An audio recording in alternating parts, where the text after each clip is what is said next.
আজকে আমি তোমাদের সাথে শেয়ার করব একটা ইজি চোকার। মেটেরিয়ালস যা লাগবে তার ডিটেলস মোটামুটি এখানে একটা দেয়া রয়েছে। ফার্স্টেই যেটা আমি বলবো সেটা হচ্ছে বেস যেটা রেডি করার আছে, এরকম ভিডিও আমার আগেও করা আছে, কিভাবে করবে সেটা ওই ভিডিওতে তোমরা দেখে নিতে পারো। এখানে শুধু আমি চোকারের অ্যাসেম্বল জিনিসটা করব। এখানে যা যা র মেটেরিয়ালস আমি ইউজ করেছি সব কিছুর ভিডিও আমার আগেই করা রয়েছে। কটন বল, এরকম স্টিক, সেখান থেকে তোমরা সেগুলো চেক আউট করতে পারো। এখানে আমি শুধু অ্যাসেম্বল করেছি।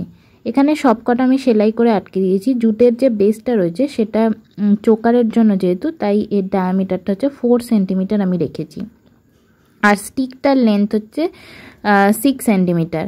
আমি সবকটাকে একসাথে আটকে দিয়েছি। আর যে বেসটা রয়েছে সেটার বেসটার চারপাশে একটা জুটের রোপ দিয়েও আমি করে নিয়েছি। এটা টোটালটা আটকানো হয়ে গেছে। করির ওপর একটা স্বস্তিক চিহ্ন এঁকেছি।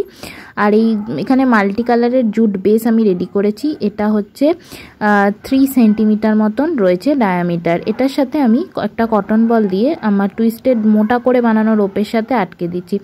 এই মোটা করে বানানো রোপটা আমি 90 সেন্টিমিটার করে 10টা করে রোপ নিয়ে এক একটা করে করেছি, আর এটার সাথে আটকে দিয়েছি। একইভাবে আরেকটা সাইডও আমি আটকে দেবো সেলাই করে।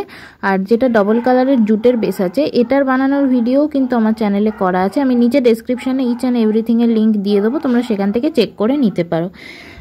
দুটো সাইডে আমি সেলাই করে আটকে নিচ্ছি, আর তারপরে মাঝখানে আঠা দিয়ে আমি শুধু এটাকে বসিয়ে দেবো। এটা হচ্ছে একদম ইজি চোকার। তোমরা যে কোনো কিছুর সাথে ম্যাচ করে পরতে পারো, যে কোনো শাড়ির সাথে ম্যাচ করে পরতে পারো। আর আমার নতুন ফেসবুক পেজ ঝিনুক, তোমরা নিচে ডেসক্রিপশানে আমি লিঙ্ক দিয়ে দিচ্ছি, সেখানে আমার বানানো সমস্ত জুয়েলারি কিন্তু তোমরা পেয়ে যাবে।